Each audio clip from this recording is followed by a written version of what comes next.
안녕하세요. 주식유치원 야너주의 이슈를 끝까지 파는 남자 김파고입니다. 9월 4일 카카오게임즈 기관의 의무 보유 확약 배정 내역이 발표되었는데요. 오늘은 어떻게 결과가 나왔는지 분석해보고, 두 번째로 카카오게임즈가 오버슈팅할 가능성 3가지를 살펴볼 테니 영상 끝까지 시청해주세요. 9월 4일 금요일 카카오게임즈가 증권 발행 조건 확정 신고서를 제출했습니다. 우리가 주목해야 할 점은 여기서 기관 투자자가 과연 의무 보유 확약 신청 중에 얼마만큼 배정받았는지 살펴보는 것인데요. 결론부터 말씀드리면 정말 놀랍게도 기관 배정 물량 1127만 주 중에서 73%가 의무 보유 확약에 따른 배정을 받았습니다. 즉 기관의 공모 수량이 1127만 주가량 되는데, 이 중에서 무려 818만 주나 의무 보유를 해야 합니다. 기간별로 살펴보면 6개월 동안 매도를 할 수 없는 물량이 전체의 9.4%, 3개월은 23%, 1개월은 38.7%, 15일은 1.6%로 전체 물량의 72%가 상장일날 매도를 할 수 없게 됩니다. 제가 이 배정 내역을 보고 꽤나 놀랐던 건 바로 배정 전에 의무 보유 확약을 신청했던 비율 대비 실제로 의무 보유 확약 물량에 배정된 비율이 훨씬 더 높아졌기 때문입니다. 즉 기관이 카카오게임즈 수요 예측 당시에 우리는 의무 보유 확약을 할 테니 배정해달라고 신청했던 건수 및 비중은 전체 대비 59%였는데요. 실제로 기관에 배정된 현황은 전체 대비 73%로 훨씬 더 높아졌습니다. 저 김파고 내피셜은 이걸 어떻게 해석하냐면, 카카오게임즈가 상장 초반의 주가 흔행에 매우 신경을 쓰고 있다는 느낌입니다. 왜냐면 카카오게임즈는 카카오의 자회사 중에 첫 번째로 상장하는데요. 이 첫 번째 상장이 흥행이 돼야 앞으로 상장할 카카오뱅크, 카카오페이지, 카카오페이 등에 영향을 줄 수 있기 때문입니다. 물론 이는 뇌피셜입니다. 이렇게 기관의 의무 보유 확약 배정 물량이 늘어나면서 상장일날 유통 가능한 물량도 원래 예상 31.7%에서 실제 배정 후에 20.5%로 급격하게 줄어들었습니다. 자세히 살펴보면 배정하기 전에 유통 가능했던 물량은 전체 7,300만 주 중에서 2,300만 주인 31.7%가 상장일날 유통 가능할 걸로 나와 있었는데요.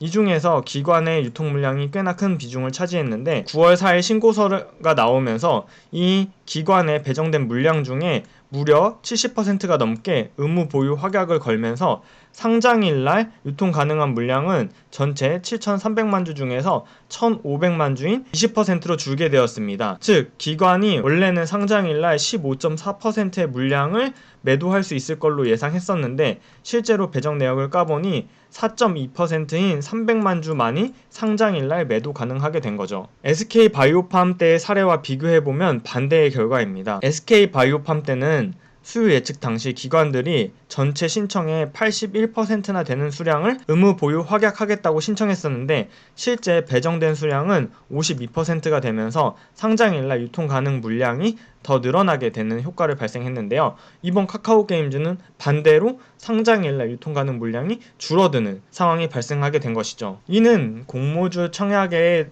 참가한 투자자들에게는 매우 좋은 소식입니다. 지금까지의 팩트를 정리해 보겠습니다. 첫 번째, 기관 투자자는 전체 배정 수량 1127만 주 중에서 73%인 818만 주를 상장일날 매도할 수 없다. 즉 의무 보유해야 된다. 두 번째, 의무 보유 신청 비율이 원래 59%였는데 실제로는 배정의 73%가 됐다는 건 주관사, 결국 발행사의 의지가 담겨있는 주관사에서 초기 주가 흥행에 신경을 쓰고 있다. 세 번째, 상장일날 유통 가능 물량은 1,500만 주로 전체 주식수 대비는 20.5%로 급격하게 줄어들었다입니다. 카카오게임즈 관련 제 영상을 보신 분들은 아시겠지만 기관의 수요 예측 결과도 정말 역대급이었고, 일반 투자자의 청약이 58조 원이라는 돈이 몰리면서 사람들의 관심이 정말 뜨겁다는 걸 알 수 있습니다. 그래서 오늘은 카카오게임즈가 오버슈팅, 즉 원래 사람들이 생각하는, 내가 생각하는 적정 주가 대비해서 더 많이 오를 가능성에 대해서 3가지 이슈로 추가적으로 살펴보도록 하겠습니다. 그 3가지 이슈는 바로 증시 예탁금, 그리고 코스닥 150 지수 편입 기대감입니다. 하나씩 자세히 살펴보면, 증시 자금 추이, 즉 투자자 예탁금이 8월 60조 원을 돌파했습니다. 투자자 예탁금이란 증권계좌, 즉 주식계좌에 있는 현금으로 사람들이 증권계좌에 현금을 넣어둔다는 건 내가 매수할 기회를 노리고 있다고 생각할 수 있기 때문에 증시의 매수대기 자금으로 해석됩니다. 금융투자협회의 증시자금 추이에 따르면 투자자 예탁금은 2019년 12월부터 2020년 1월 작년 연말과 연초에 27조 원에서 28조 원의 수치를 기록하던 예탁금이 3월 주가가 폭락할 때 40조 원 수준으로 한 단계 레벨업이 된 이후에 7월까지 조금씩 상승하는 모습을 보이다가 7월에서 8월 다시 한번 급등했습니다. 2020년 8월 기준으로 투자자 예탁금은 60조 원을 돌파해서 올해 초 대비 2배 이상 증가한 모습을 보이고 있습니다. 신문 기사를 통해 투자자 예탁금이 늘었다 하는 얘기는 들어왔지만 제가 실제로 증시자금 추이를 표로 그려보니 투자자들의 주식 투자에 대한 열기가 정말 어느 정도인지 다시 한번 확인할 수 있는 계기였습니다. 결국 이렇게 투자자들의 돈이 증시로 몰린다는 건 많은 사람들에게 관심을 끌고 인기가 있는 종목들이 적정 주가 대비해서 오버슈팅할 가능성이 매우 높아진다는 것으로 해석할 수 있습니다. 두 번째, 내년 3월까지 연장된 공매도 금지 조치도 카카오게임즈가 오버슈팅 할 수 있는 중요한 이슈가 됩니다. 2020년 9월 15일 마감 예정이었던 공매도 금지가 8월 말 금융위에서 6개월 추가 연장 조치를 단행하였습니다. 공매도 금지 연장 조건은 여러 가지 해석이 달리는데 먼저 질병의 확산에 따라 주가의 안정이 필요하다는 의견, 그리고 두 번째로 이번 정부에서 부동산에 쏠려있는 자금을 증시에 투자하도록 해서 우리나라 기업들에게 투자할 수 있도록 하겠다는 정부의 방향성은 매우 명확해 보입니다. 다만 금융위에서는 공매도 금지에 따른 외국인 투자자의 유출에 대한 시각을 우려해서인지 공매도 금지는 한시적이고 제도 개선을 통해 공매도 금지 조치는 한시적일 뿐이라는 조건을 달긴 했습니다. 공매도 금지가 카카오게임즈와 같은 신규 상장주에는 왜 긍정적일까요? 이유는 바로 기관 외국인 투자자들이 오버슈팅할 때 공매도를 이용해서 매도해 왔기 때문입니다. 기관 외국인 투자자들은 수요 예측 당시 공모주 물량을 많이 받기 위해서 의무 확약을 높이기도 합니다. 따라서 본인들이 실제로 배정받은 물량은 의무 확약이 있기 때문에 주가가 본인들이 생각한 가격 대비 오버슈팅을 해도 팔 수가 없는데요. 이럴 때 이용하던 것이 바로 주식을 빌려 매도하는 공매도 제도였습니다. 실제로 제일모직 상장 당시에 의무 보유 확약으로 배정받은 내용을 매도할 수 없었던 기관 투자자들이 주식을 빌려 공매도를 하면서 7배나 급증했던 사례가 있습니다. 공매도 금지가 연장된 건 우리나라 증시가 전반적으로 좋을 내용이지만 특히나 매도할 물량이 적은 신규 상장주에는 더 큰 영향을 받게 됩니다. 카카오게임즈가 오버슈팅할 세 번째 가능성은 바로 지수 편입 기대감입니다. 카카오게임즈는 코스닥에 상장되는데요. 코스닥에는 코스닥 150이라는 지수가 있습니다. 8월 31일 나온 신한금융투자의 강송철 연구원 보고서에 따르면 ETF를 중심으로 코스닥 150 추적자금을 3조 원을 가정할 경우에 카카오게임즈의 시총에 따라서 매입 수요가 시총 2조 원일 때는 150억, 4조 원일 때는 300억 수요가 발생한다고 분석했습니다.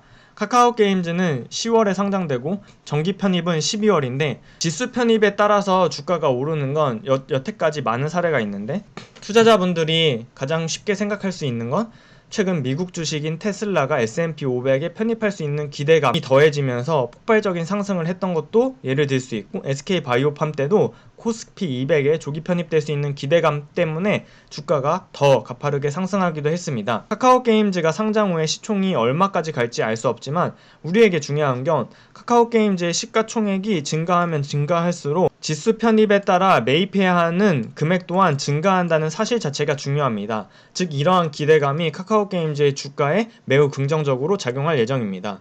코스닥 150 지수뿐만 아니라 MSCI 지수 편입도 노려볼 수 있는데요. 강송철 연구원에 따르면 MSCI 지수 편입은 내년 초로 기대되지만 만약 시가총액이 8조 원에서 9조 원 수준을 상회에서 유지한다면 조기 편입될 가능성도 있다고 보고서에서 분석했습니다. 실제로 SK바이오팜 때 야너주 6월 25일 영상에서 SK바이오팜이 오버슈팅할 가능성 4가지를 분석하며 그 중에 한 가지 이유로 코스피 200에 편입되는 건 매우 긍정적인 시그널이라고 분석했는데 실제로 8월 10일 거래소에서 SK바이오팜의 9월 지수 편입을 확정했습니다. SK바이오팜의 9월 조기 편입이 확정되면서 SK바이오팜은 9월달 선물 옵션 만기인 날 다음 날인 11일 날 코스피 200에서 편입되게 됩니다. 코스피 200 편입에 따라서 실제로 패시브 매수 자금이 얼마나 들어올지는 유동 비율과 시가총액에 달려 있는데요. 카카오게임즈에 투자하는 투자자로서 유동 비율을 계산하고 코스닥 150의 편입 자금이 얼마인지를 기대하는 것보다는 이러한 지수 편입에 대한 기대감만으로도 주가는 상승할 수 있다는 사실 자체가 중요한 것 같습니다. 오버슈팅할 가능성 3가지 이슈에 대한 결론입니다. 첫 번째, 투자자 예탁금이 60조 원을 돌파하면서 증시로 돈이 엄청나게 쏠리고 있다는 점. 두 번째, 공매도 금지가 2021년 3월 15일까지 연장되면서 신규 IPO주의 경우에 더욱더 주가 상승이 탄력적으로 일어날 수 있다는 점. 세 번째, 지수 편입 기대감 자체 또한 주가에 매우 긍정적이라는 이슈 3가지를 분석해 보았습니다. 카카오게임즈 상장이 9월 10일 목요일로 일주일 앞으로 다가왔는데요. 상장일날 어떤 주가 흐름을 보일지 매우 기대가 됩니다. 야너주 구독자분들도 매우 기대하고 있으실 것 같은데요. 그럼 카카오게임즈 상장일날은 어떤 주가 흐름을 보일지, 그리고 카카오게임즈 주가와 관련해서 여러분에게 도움이 되는 정보가 있다면 지속적으로 업데이트 해드리겠습니다. 오늘 영상이 도움이 되셨다면 구독, 좋아요, 알림 설정 부탁드려요. 그럼 다음 영상에서 만나요. 안녕!